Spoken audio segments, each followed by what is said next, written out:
I remember coming here 12 years ago, maybe longer, and you're over there by the escalator with your table at WJOX, and now you're being taken up and down Media Row as a pundit in this league, as a face in this league, as a representative of sponsors. Do you sometimes just wonder how this all Bo, I do and I don't, and I always hate when people say, well, you don't really think about it all. Yeah, sure you think about it. I mean, you've had great success. You can't help but think about what you're doing, but I'm more amazed that I'm still doing it because I've been through so many careers. I had a career in newspapers. I was able to escape that to radio and I mean, I'm extremely thankful, but I really feel like I work harder now and do things that I've always wanted to do, and it's a little bit easier when you have an apparatus like ESPN under you. But I also still feel a tremendous kinship to what everybody here does. I mean, I've done it all, and I appreciate how difficult it is, and how countless times I've been at the receiving end of no, we don't have time for you.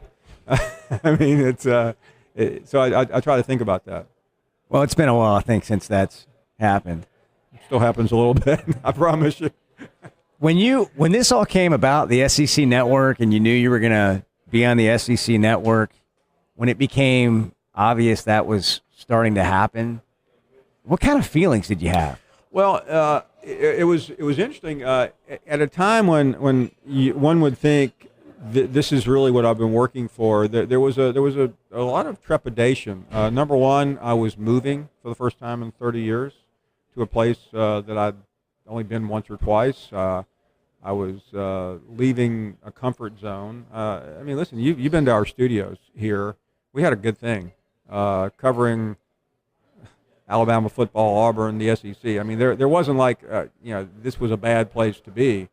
So I took a flyer, and I had great support from my wife because she had a really good situation here too. And I went in from starting over. I mean, I looked at it like, hey, I'm the newest employee here, and I really think it inspired me to work hard and not get caught up.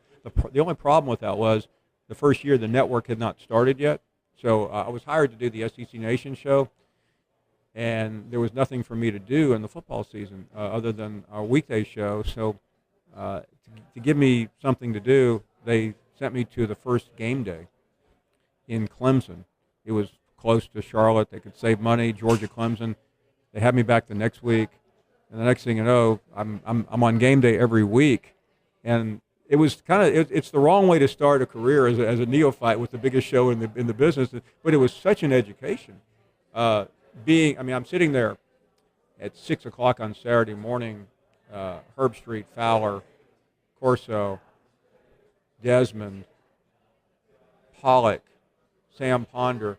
I mean, do you think I rated at that table? I mean, I was a nobody. So it was good. Instead of going in thinking, oh, hey, they just hired me. I mean, I was like the lowest of form. I did get coffee every week. But those guys, I mean, you have no idea how they're treated. So that really kind of helped me. I said, it was a good start for me. It was a great show. But, I learned very quickly what you say matters. I mean, I had some flippant comments that long story short, fourth week of the year, I'm talking about Southern Cal. They asked me about Lane Kiffin. And I said, he was at Southern Cal. They were playing Arizona State that night. And I said, Lane Kiffin is a joke. I mean, this guy's the Miley Cyrus of college football. He loses the game that night. And the next morning, I wake up. I flew back to Birmingham. I put on Sports Center about 7 o'clock in the morning, and there's a breaking news bulletin: Lane Kiffin fired on the LAX tarmac. And he told me later, we became pretty good friends, that the president of Southern Cal was sitting with Pat Hayden in Arizona watching game day, and when I said what I did, the president looked at Pat Hayden and said, "If we lose tonight, I want you to fire him." And he claimed and all of a sudden I became this guy that got Lane Kiffin fired, which turned out to be a good break for Alabama. But so I mean, it's a long story, but it really helped prepare me. So when the SEC network launched the next year, I was ready for what was to come.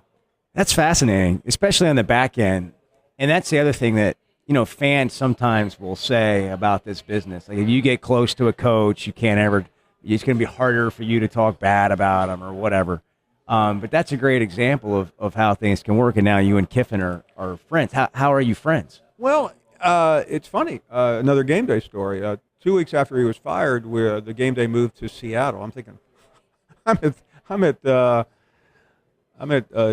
think it was Oregon and Washington, and here's the SEC expert out here at the University of Washington, and Kiffin gave his first interview that day. So after his interview, I'm back in the game day room, and I had called a few people. I said, "What do I do?" I mean, this guy, he walked in the room. I just stood up, walked over, said, "Coach," I said, "I'm Paul Finebaum." He goes, "I know who you are." And 45 minutes later, we were still talking, and we exchanged texts. He called me a couple of times while he was out of work, and he got my advice on Alabama. And I mean, he still brings up to this day the fact that I cost him his job at Southern Cal, but he does it with a little less animus than he did back then. What do you think your role is in college football? How do you see yourself? I mean, you do have, your voice does carry some weight. You have been given a platform. You have been doing this a long time. I don't take that part too literally. I mean, you can't. Bo, you've been on lists of influence. I have. I look at it and chuckle. What it does is I think you do. It's not so much measuring your words, but you do know that what you say is going to be disseminated. And I don't mean to say I'm naive about this, but a year ago at this event, I mean, I'm sitting out there with Saban, and I heard him in the print room where the hundreds of writers not have to answer a question about what he was going to do with Cam Robinson, who had been arrested in Louisiana. And I'm thinking, this is outrageous. I mean, I've lived with Nick Saban, but he needs to be challenged on this. So when he came up to the SEC network set, Dari Noka asked a very basic question, and Saban blew it off. And I followed up, and his answer was, I thought absurd. And I challenged him. He then began to attack the police as if it was their fault that two players were in a parked car in a park in Monroe, Louisiana, at 3 o'clock in the morning with guns and marijuana.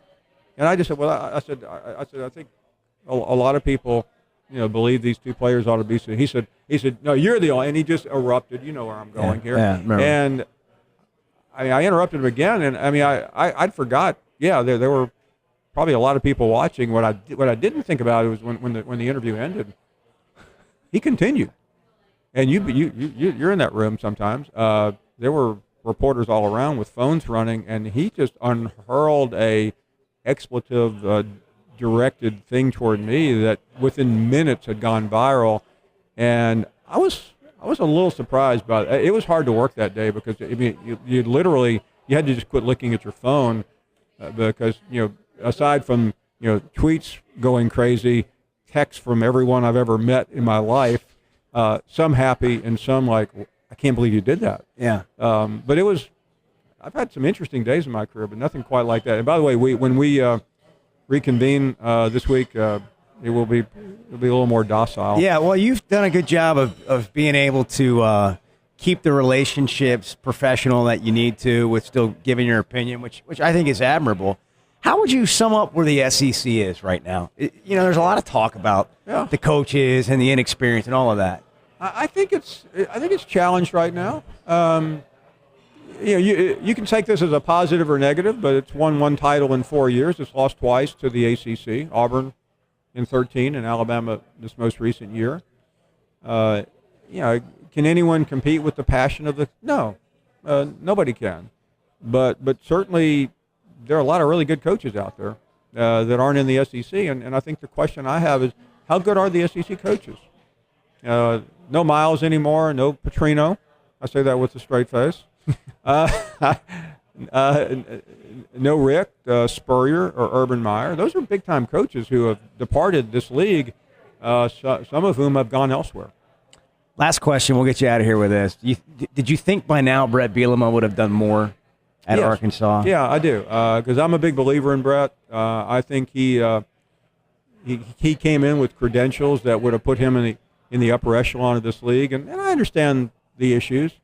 You can't help but be a fan of his, but I think at some point, reasonably soon, he is going to need to show which direction this program is going. And what's success at Arkansas? I think success at Arkansas is winning 8 or 9 games, getting to a good bowl game, being competitive with Alabama, beating Texas A&M. I don't think Alabama. I don't think you have to beat Alabama. I don't think you have to win the SEC, but I think you have to look like you're in the conversation, and that's been the disappointment, I think, for Arkansas. Great. It's always good to see you, man. Thanks for catching up with us. Bo, it's always a pleasure. Paul Finebaum.